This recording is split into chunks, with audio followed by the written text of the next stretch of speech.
Hello everyone, मैं हूं जयेश राजगुर और स्वागत है आप सभी का इस नए इंटरेस्टिंग यूट्यूब वीडियो में। दोस्तों, हम पढ़ रहे हैं 11th स्टैंडर्ड का OCM यानी organisation of commerce and management और हम पढ़ रहे हैं चैप्टर नंबर 2 ट्रेड। जी हाँ दोस्तों, अगर आप इस चैनल पर नए हैं तो इसे जरूर सब्सक्राइब कीजिए, बेल आइकन दबाइए क्योंकि यहाँ आपको लगातार इकोनॉमिक्स, OCM और इंफॉर्मेशन टेक्नोलॉजी के वीडियोस मिलते रहेंगे। दोस्तों, OCM एक बहुत महत्वपूर्ण थियरी सब्जेक्ट है और अगर आप इसका बेस अभी से 11th स्टैंडर्ड से स्ट्रॉन्ग कर लेंगे तो 12th स्टैंडर्ड में आपको जरा भी दिक्कत नहीं आएगी। आंसर्स आप लिखकर प्रैक्टिस कीजिए ताकि बोर्ड एग्जाम में आप अच्छे से इन्हें प्रेजेंट कर पाएं। OCM ये अभी से मजबूत कर लीजिए क्योंकि ये एक ऐसा सब्जेक्ट है जो आपको कॉमर्स और मैनेजमेंट के गुण सिखाता है, आपको अच्छा मैनेजर भी बना सकता है और साथ ही साथ कॉमर्स सब्जेक्ट पर आपकी पकड़ बनाता है। तो चलिए दोस्तों, आज की इस वीडियो को शुरू करते हैं जहां हम पढ़ने वाले हैं चैप्टर नंबर 2 ट्रेड। जी हां दोस्तों, अगर आप इस चैनल पर नए हैं तो प्लेलिस्ट में जरूर जाइए। हमने ऑलरेडी इकोनॉमिक्स के 2 चैप्टर्स और OCM के पहले चैप्टर की प्लेलिस्ट बना रखी है। IT के भी वीडियोस हम जल्दी बनाने वाले हैं। अभी हम चैप्टर नंबर 2 पर हैं दोस्तों। इस साल हम 8 चैप्टर्स पढ़ने वाले हैं। अभी हम चैप्टर नंबर 2 पर हैं जिसका नाम है ट्रेड। पिछले कुछ वीडियोस में दोस्तों हमने जाना कि trade is nothing but buying and selling of goods and services. ये एक ऐसी इकोनॉमिक एक्टिविटी है जिससे ओवरऑल इकोनॉमिक डेवलपमेंट होता है और बायर्स और सेलर्स को मिलाने के लिए कई अलग अलग इकोनॉमिक एक्टिविटीज होती हैं जिनके अंदर ट्रेड ये बहुत इंपॉर्टेंट एक्टिविटी है। जी हां दोस्तों, अगर हम बात करें इंट्रोडक्शन की तो trade plays a vital role in the economy of every country. The overall development of economy is an outcome of proper functioning of trade. यानी अगर आपका ट्रेड अच्छा चल रहा है तो आपकी इकोनॉमी, आपका देश जो है वो तरक्की के पथ पर आगे बढ़ता रहेगा। तो दोस्तों, ट्रेड के बारे में कई बातें हमने जानी। हमने देखा कि ट्रेड ये इंटरनल भी होता है, एक्सटर्नल भी होता है। इंटरनल ट्रेड में दोस्तों हम ज्योग्राफिकल बाउंड्रीज के अंदर ट्रेड करते हैं, व्यापार करते हैं, और एक्सटर्नल ट्रेड हम ज्योग्राफिकल बाउंड्रीज के बाहर करते हैं, दूसरे देशों के साथ डील करते हैं। दोस्तों, the original form of trade was barter exchange, जहां हम सिर्फ गुड्स के बदले में गुड्स का एक्सचेंज करते थे। लेकिन जैसे जैसे ह्यूमन बीइंग आगे बढ़ने लगा, मॉनिटरी इवोल्यूशन हुआ, मनी का इन्वेंशन हुआ, आज हर चीज पैसे के लिए खरीदी या बेची जा सकती है। Money trade became greatly simplified. जी हां दोस्तों, ये चार्ट बहुत महत्वपूर्ण है और इसी चार्ट में पूरा चैप्टर बसा हुआ है। और ऑलरेडी दोस्तों हम इंटरनल ट्रेड में होलसेल ट्रेड का पार्ट कंप्लीट कर चुके हैं। आज हम रिटेल ट्रेड की बात करेंगे और उसी में कुछ आगे पढ़ेंगे। जी हां दोस्तों, trade once again I repeat 2 हिस्सों में बटा हुआ है, इंटरनल ट्रेड और एक्सटर्नल ट्रेड। जहां इंटरनल ट्रेड में होलसेल और रिटेल, इसके अलावा रिटेल के अंदर कई चीजें हैं जो हम धीरे धीरे इस चैप्टर में पढ़ रहे हैं। जी हां दोस्तों, अगर एक्सटर्नल ट्रेड की बात करें तो इंपोर्ट, एक्सपोर्ट और एंट्री पोर्ट इस चैप्टर का एक महत्वपूर्ण हिस्सा है। तो चलिए दोस्तों, बढ़ते हैं आगे और आज हम रिटेल ट्रेड को बारीकी से समझने की कोशिश करते हैं। जी हां दोस्तों, जब लार्ज क्वांटिटीज में प्रोडक्ट्स खरीदे जाएं प्रोड्यूसर्स या मैन्युफैक्चरर से तो उसे होलसेल ट्रेड कहते हैं। लेकिन जब हम स्मॉल क्वांटिटीज में वैरायटी ऑफ गुड्स खरीदें होलसेलर से तो उसे कहते हैं रिटेल ट्रेड। जी हां दोस्तों, जो हमारे आसपास गली नुक्कड़ के पास जो जनरल स्टोर्स होते हैं ना, वो रिटेल ट्रेड का बहुत सिंपल सा उदाहरण है क्योंकि रिटेल ट्रेड करने वाले को ही हम रिटेलर कहते हैं। When goods are sold relatively in small quantity to the ultimate consumer by wholesaler और डिस्ट्रीब्यूटर और dealer is known as retail trade. यहां होलसेलर से छोटी छोटी मात्रा में, छोटी छोटी क्वांटिटीज में गुड्स परचेज किए जाते हैं और अल्टीमेट कंज्यूमर तक यानी हम तक गुड्स को जरूरत के हिसाब से पहुंचाया जाता है। The person who is engaged in retail trade is known as retailer. दोस्तों, 2 इंपॉर्टेंट डेफिनेशन। एक डेफिनेशन है ऑक्सफोर्ड डिक्शनरी का जहां कहा गया है retail is sale of goods to the public in relatively small quantities for use और consumption rather than for resale. यानी यहां पर रीसेल के लिए हम कंज्यूमर को नहीं दे रहे। जैसे होलसेलर हमें रिटेलर्स को जो है वो रीसेल करने के लिए देता है, लेकिन रिटेलर जो है वो कंज्यूमर को चीजें यूज करने के लिए देता है। ऑक्सफोर्ड डिक्शनरी का सिंपल सा डेफिनेशन। इसके अलावा विलियम स्टैंटन कहते हैं retail trade includes all activities directly related to the sale of goods and services to the ultimate consumer for personal and non-business use। उम्मीद करता हूं दोस्तों आपको थोड़ा सा रिकैप मिला होगा। हमने पिछले वीडियो के अंदर फीचर्स ऑफ रिटेलर्स भी किए हैं। मैं आई बटन में ये वीडियो डाल दूंगा, आप जरूर आई बटन पे ऊपर क्लिक कीजिए। फीचर्स ऑफ रिटेलर्स में बहुत बेसिक चीजें हैं जो ऑलरेडी आपको समझ आ चुकी होंगी। रिटेलर छोटी क्वांटिटीज में खरीदता है, यानी it is the link between wholesaler and consumer, क्योंकि होलसेलर डायरेक्टली कंज्यूमर तक नहीं पहुंचता। रिटेलर एक लिंक है, एक ब्रिज है जो गैप को बिल्ड करता है, भरता है। जी हां दोस्तों, he operates in the local market. Retailers deal in wide variety of goods in small quantities. Investment requirement is limited, कम पैसे लगते हैं क्योंकि थोड़ा ही गुड्स खरीद रहा है, जरूरत के हिसाब से खरीद रहा है, डिमांड के हिसाब से खरीद रहा है। इसके अलावा less risk compare to the wholesaler. तो ये कुछ फीचर्स थे जो कल के वीडियो में हमने देखे थे दोस्तों। आज बढ़ते हैं आगे और जान लेते हैं सर्विसेज ऑफ रिटेलर्स। यहां दोस्तों रिटेलर किसके लिए काम कर रहा है? तो retailer wholesaler as well as consumer के लिए काम करता है। तो जाहिर सी बात है रिटेलर्स की सर्विसेज इन दोनों के प्रति ही हैं। तो सबसे पहले सर्विसेज टू होलसेलर। क्या सर्विसेज है रिटेलर की होलसेलर्स के प्रति? सबसे पहले connecting link. Wholesaler large quantity में खरीदता है और वो इन रिटेलर्स के माध्यम से ही कंज्यूमर तक पहुंच सकता है। डायरेक्टली तो कंज्यूमर लार्ज क्वांटिटी में इससे नहीं खरीदने वाला, इसीलिए रिटेलर्स एक कनेक्टिंग लिंक की तरह एक्ट करते हैं। The retailer is the connecting link between the wholesaler and the consumer. जी हां दोस्तों, प्रोड्यूसर से होलसेलर लाता है और होलसेलर से रिटेलर खरीद कर कंज्यूमर को दे देता है। बढ़ते हैं दोस्तों अगले पॉइंट की ओर। Helps to distribute. होलसेलर अकेला हर कंज्यूमर तक नहीं पहुंच सकता क्योंकि कंज्यूमर तो स्कैटर्ड हैं और इसीलिए डिस्ट्रीब्यूशन आसान करने के लिए रिटेलर बीच में आता है। Retailers help to quickly distribute goods. It becomes very important in case of perishable goods, यानी जल्दी खराब हो जाने वाले goods like dairy products, fruits, vegetables वगैरह। तो इन प्रोडक्ट्स को अगर जल्दी कंज्यूमर तक पहुंचाना है तो रिटेलर्स की जरूरत जरूर पड़ेगी। बढ़ते हैं दोस्तों मार्केटिंग की और। अगला पॉइंट है मार्केटिंग, जो समझाता है कि होलसेलर जो होता है ना दोस्तों, ये लार्ज क्वांटिटी में गुड्स तो खरीदता है लेकिन कई बार उसको मार्केटिंग का फंक्शन कंप्लीट करना पॉसिबल नहीं होता और इसीलिए रिटेलर्स अपने प्रोडक्ट को कंज्यूमर तक आसानी से पहुंचाने के लिए मार्केटिंग जरूर करता है और इसी से होलसेलर की भी मदद हो जाती है। Retailers conduct them. Sometimes he handles transportation on his own, sometimes he tries to solve shortage problems और एडवर्टाइजर्स फॉर बेटर सेल, यानी एडवर्टाइजिंग का काम रिटेलर कर देता है तो होलसेलर के भी प्रोडक्ट्स एडवर्टाइज हो जाते हैं। बढ़ते हैं दोस्तों अगले पॉइंट की ओर। बहुत ही सिंपल और सरल सा पॉइंट है, प्रोवाइड इंफॉर्मेशन। क्योंकि दोस्तों रिटेलर जो है ये कंज्यूमर से डायरेक्टली जुड़ा हुआ है। कंज्यूमर ही दुकानदार के पास आते हैं, जनरल स्टोर्स में हम जैसे ही लोग जाते हैं तो हम रिटेलर के ज्यादा कनेक्ट में हैं और इसी वजह से रिटेलर्स को मार्केट का नॉलेज ज्यादा है। मार्केट में क्या डिमांड हो रहा है, मार्केट में क्या माहौल चल रहा है, क्या तेजी है, क्या मंदी है, ये सारी चीजें रिटेलर्स को पता होती हैं और इसीलिए रिटेलर्स सही जानकारी मार्केट की होलसेलर्स को दे पाते हैं। The retailer provides information about changing demands, preferences, likes and dislikes of consumers to the wholesaler. इसके अलावा अट्रैक्ट कंज्यूमर, हर कोई कंज्यूमर के लिए काम कर रहा है दोस्तों। The retailers attract consumers by advertising the products. This activity directly helps the wholesaler to sell the product, यानी एक बाम बहुत सारे काम। जी हाँ दोस्तों, रिटेलर मार्केटिंग कर दे तो होलसेलर का भी प्रोडक्ट बिक जाता है। बढ़ते हैं दोस्तों आखिरी पॉइंट की ओर। Create demand. रिटेलर जो है डिमांड क्रिएट करता है। रिटेलर जब सही ढंग से मार्केट में चीजों को पेश करता है, कंज्यूमर के नजर में चीजें आती है और कंज्यूमर डिमांड करता है उस पर्टिकुलर प्रोडक्ट की, बदले में रिटेलर जो है वो होलसेलर से वो प्रोडक्ट मांगता है और उसकी डिमांड क्रिएट करता है।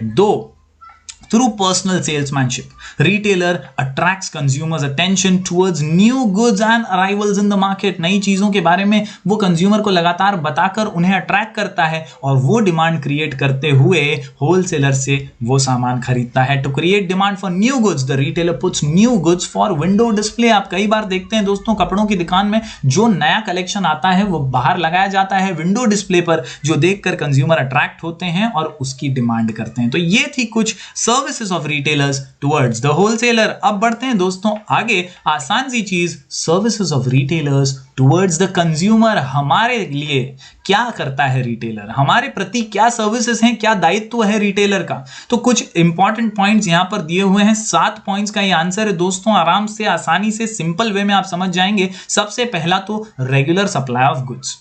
ये रिटेलर ही है जिसकी वजह से हमें जरूरत के हिसाब से गुड्स मिलते रहते हैं। The retailer stores sufficient quantity of goods as per the requirement of consumer. हमारी जरूरत के हिसाब से रिटेलर अपने पास दुकान में सामान रखता है ताकि हम जब जाएं हमें मिल जाए। तो रिटेलर जो है ये रेगुलर सप्लाई करता रहता है। लोकल कन्वीनियंस, हमारे लोकल मार्केट में अवेलेबल है रिटेलर। होलसेलर तो मेन मार्केट में होगा, रिटेलर हमारे आसपास है, जनरल स्टोर्स में है, और इसीलिए लोकल कन्वीनियंस भी हमें रिटेलर के जरिए मिल जाता है। होम डिलीवरी की यहां पर जो है ऑप्शन भी अवेलेबल है। रिटेलर जो है कई बार होम डिलीवरी भी कर देते हैं, गुड्स को पहुंचा भी देते हैं। इसके अलावा वैरायटी ऑफ गुड्स, होलसेलर के पास एक पर्टिकुलर गुड्स लार्ज क्वांटिटी में अवेलेबल होगा, लेकिन रिटेलर के पास कई गुड्स होंगे जो छोटी छोटी क्वांटिटीज में अवेलेबल हैं, और इसीलिए वैरायटी किसके पास है? रिटेलर्स के पास है। Many retailers keep different variety of goods, this offers the consumers for proper selection of the required commodity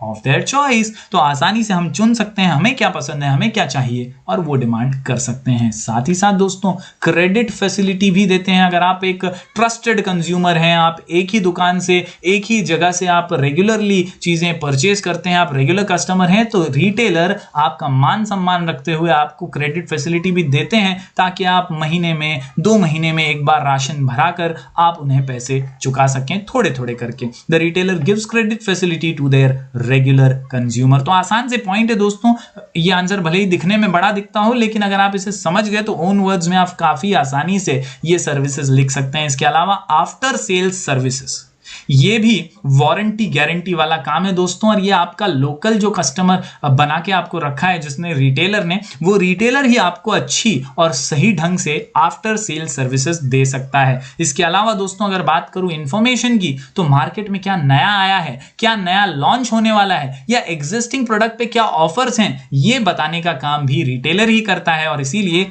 information provider retailer ही है। तो इस प्रकार दोस्तों ये 7 पॉइंट हमने देखे services of retailers towards the consumer, यानी अल्टीमेट कंज्यूमर, हमारे प्रति क्या रिटेलर्स के उत्तरदायित्व हैं। बढ़ते हैं दोस्तों आगे। अगर हम ये चार्ट देखें ध्यान से, तो रिटेलर्स के 2 महत्वपूर्ण प्रकार हैं, इटिनरेंट रिटेलर्स और फिक्स्ड शॉप रिटेलर्स। इसके अंदर तो और कई चीजें हैं दोस्तों, लेकिन कई बार एग्जाम्स में हमें पूछा जाता है what is itinerant retailer and what is a fixed shop retailer, और इसीलिए बारीकी से इन्हें समझना बहुत जरूरी है। रिटेलर्स तो हमने देखा है आमतौर पर हमारे लोकल मार्केट में होते हैं, और कई बार हमारे आसपास के जो जनरल स्टोर्स हैं वही रिटेलर का रूप ले लेते हैं, लेकिन अगर हम बारीकी से देखें ट्रेड को, तो इटिनरेंट और फिक्स्ड शॉप रिटेलर्स ऐसे 2 प्रकार हैं, और इन्हीं को आज हम बारीकी से समझेंगे with the help of a comparative study. जी हां दोस्तों, हमारे पास है एक डिस्टिंग्विश बिटवीन, जहां इटिनरेंट रिटेलर और फिक्स्ड शॉप रिटेलर्स के 10 पॉइंट्स हमें दिए गए हैं। इसी से हम आसानी से समझ पाएंगे कि क्या है खास इन दोनों के अंदर। तो चलिए शुरू करते हैं। सबसे पहले ले लेते हैं मीनिंग। तो याद रखिए दोस्तों, इटिनरेंट रिटेलर वो रिटेलर होता है जिसकी कोई फिक्स्ड शॉप या फिक्स्ड जगह नहीं होती बिजनेस करने की। और साथ में अगर हम देखें फिक्स्ड शॉप रिटेलर को, तो ये एक पर्टिकुलर लोकेशन पर एक पर्टिकुलर दुकान में बैठकर बिजनेस करता है। इसका शॉप फिक्स्ड होता है, इसकी जगह फिक्स्ड होती है, और इसीलिए तो इसका नाम है फिक्स्ड शॉप रिटेलर। जी हां दोस्तों, पहला point meaning, these retailers do not have fixed place of business. Itinerant retailer और फिक्स्ड शॉप की अगर बात करें तो these retailers are those who have a fixed place of their business. उम्मीद करता हूं आप समझ पा रहे होंगे दोस्तों। टाइप्स ऑफ रिटेलर, इटिनरेंट यानी जो एक जगह पर आपको नहीं मिलेंगे, ये यहां से वहां घूमकर बेचने वाले लोग हैं इटिनरेंट रिटेलर, और फिक्स्ड शॉप एक दुकान होगी, वहां पर हमेशा वो मिल ही जाएगा। इसके अलावा दूसरा पॉइंट है दोस्तों कैपिटल। तो याद रखिए अगर आप घूम फिरकर बिजनेस कर रहे हैं तो आपको कैपिटल कम ही लगने वाला है, लिमिटेड कैपिटल इन्वेस्टमेंट, और अगर फिक्स्ड शॉप रिटेलर है तो हाइयर कैपिटल इन्वेस्टमेंट यानी पैसा ज्यादा लगने वाला है। इसके बाद स्टॉक ऑफ गुड्स की बात करें तो वंस अगेन दोस्तों, अगर आपकी फिक्स्ड शॉप नहीं है, आप इटिनरेंट हैं यानी मूवेबल हैं, आप एक जगह से दूसरी जगह घूम फिर कर धंधा कर रहे हैं, बिजनेस कर रहे हैं, तो आपको ज्यादा स्टॉक नहीं कर पाएंगे या ज्यादा स्टॉक नहीं कर सकते, और इसीलिए they keep limited stock of goods. इसके अलावा अगर हम बात करें फिक्स्ड शॉप की, तो they can keep large stock of goods, क्योंकि दुकान है भाई, गोडाउन है, उसके अंदर सामान रखा जा सकता है। फिक्स्ड शॉप है, जगह है, वहां पर स्टॉक करके स्टोर करके गुड्स को रखा जा सकता है। तो बेसिक पॉइंट समझ जाइए दोस्तों। टाइप्स ऑफ रिटेलर में इटिनरेंट यानी वो जिनकी ऐसी फिक्स्ड जगह नहीं है, जो घूम फिर कर बिजनेस करने वाले हैं, हॉकर्स वगैरह हैं। और अगर फिक्स्ड शॉप की बात करें तो एक स्पेसिफिक लोकेशन है, एक स्पेसिफिक जगह है जहां बैठकर बिजनेस करने वाले हैं। बात करते हैं क्वालिटी ऑफ गुड्स की, तो आप जानते ही दोस्तों ये जो घूम फिर कर बिजनेस करने वाले हैं, हर बार ऐसा नहीं होता कि अच्छी क्वालिटी देकर जाएं, तो they sell low quality of goods. और अगर फिक्स्ड शॉप की बात करें तो भैया यहीं रहना है, लोकल मार्केट में धंधा करना है, ग्राहक फिर आएगा, कान पकड़ेगा, कहीं ना कहीं वो क्वालिटी अच्छी ही देगा। और इसीलिए फिक्स्ड शॉप रिटेलर जो है दे सेल क्वालिटी गुड्स। बात करते हैं आगे, तो अगला पॉइंट है वैरायटी ऑफ गुड्स, जहां पर they do not offer variety of goods to the customer, क्योंकि भैया घूम फिर कर बिजनेस करना है, एक जगह पर तो नहीं बैठना है, तो बहुत सारी वैरायटी ये प्रोवाइड कर नहीं पाते।